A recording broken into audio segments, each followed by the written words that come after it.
Hello guys! Hello Sagittarius! Welcome dito sa aking channel. Kapalaran 888, welcome. Alamin natin kung anong messages, vibration, gabay energy para sa lahat ng Sagittarius. So, this card ay similar siya sa Scorpio ata yun or Pisces. Na sinasabi Sagittarius na let yourself sparkle and shine. Hayaan mo daw yung sarili mo na kumutitap, mag-shine, di ba? Yung parang siguro masyado kang kumbaga komportable sa likod, 'di ba? Like supporting actor ka lang, supporting actress, parang ganun.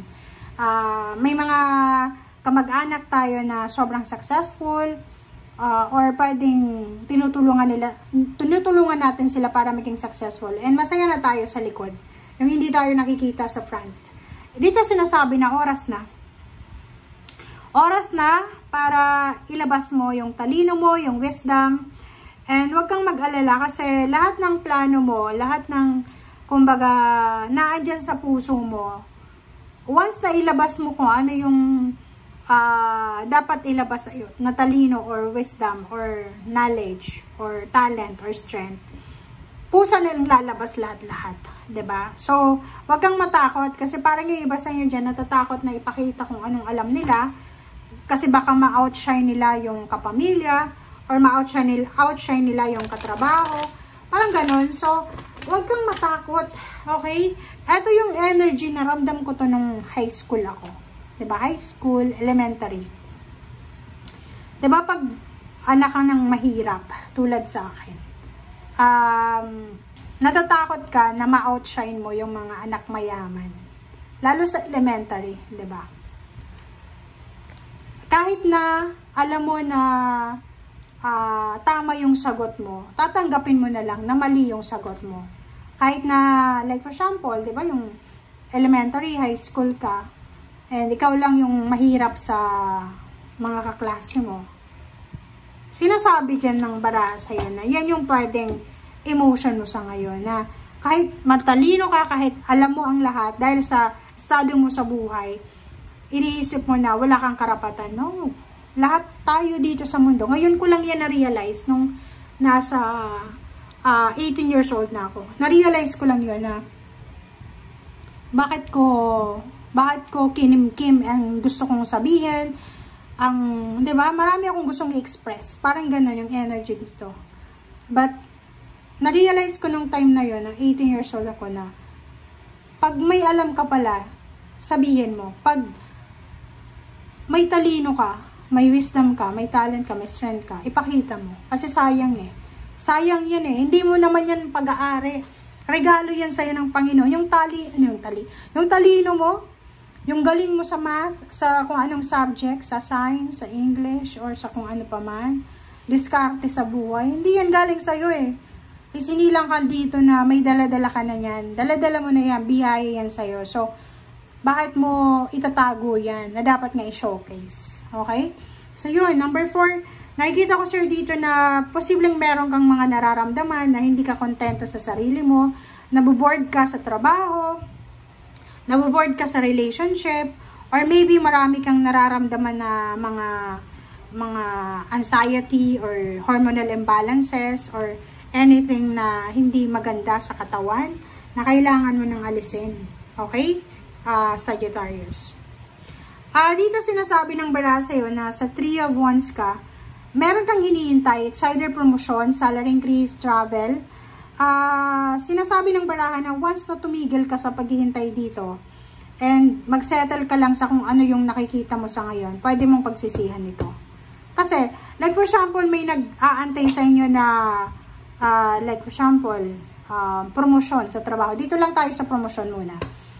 And sa sobrang tagal mo na sa company, parang na-tempt ka na mag-apply sa iba, nag-resign ka. Diba? Dahil sa impatience natin, hindi natin nakuha yung exciting na blessings pala na parating sa atin. Which is, lump sum of money, malakang pera, kaligayahan, celebration, financial freedom, success, parang ganun. Relationship, ganun din. Maybe may taong magkarelasyon sila, tapos, nagka-problema sila sa pera. Dahil sa problema sa pera, naghiwalay. Eh, hindi nila alam bakit trials and error lang yun. Diba? Parang test lang. since hindi sila nagtagumpay na i-overcome together, naghiwalay na, hindi nila nakuha yung success na dapat ay para sa kanila. Diba? Parang ganon. Ganon yung energy na sinasabi ng baraha sa'yo. Okay. Meron dito sa inyo na Sagittarius na sobrang pagod na siya sa paghihintay kung kailan ba darating yung trabaho na yan, promotion, salary increase, lump sum of money, pwedeng nagbebenta ng bahay, sasakyan, or pwedeng yun, kini-question niya yung sarili niya, kailan ba darating tong perang to? Kailan ba darating yung good news? Kailan ba makukuha tong lump sum of money? Kailan ko ba makukuha yung inheritance? Kailan ba ako makakatanggap ng contract signing sa trabaho? Parang ganun. So, marami kang gustong mangyari sa buhay mo, but pagod na pagod ka na sa paghihintay. Sinasabi dito ng baraha, lumabas ka sa comfort zone mo.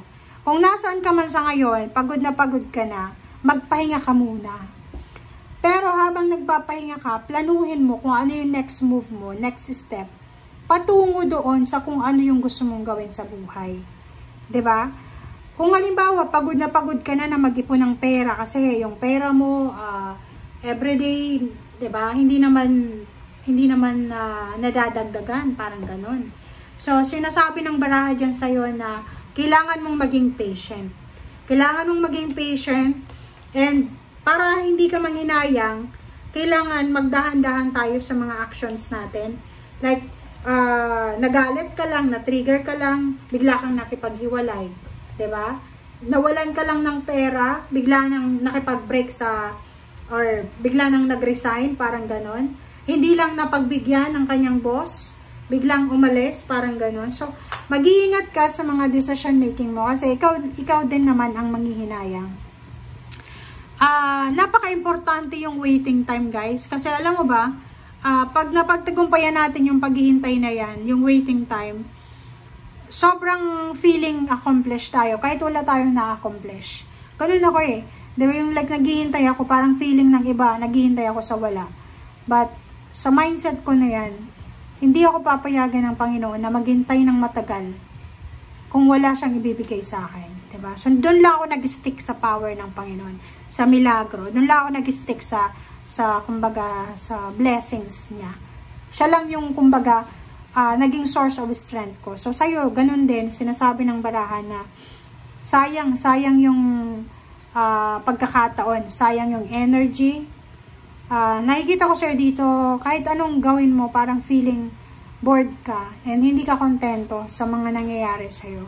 So, mag-comment ka sa comment section, kasi nandito yung The Sun, sinasabi ng baraha, masaya yung June para sa'yo eh.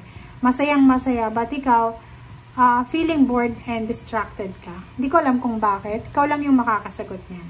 Thank you guys for watching. Bye!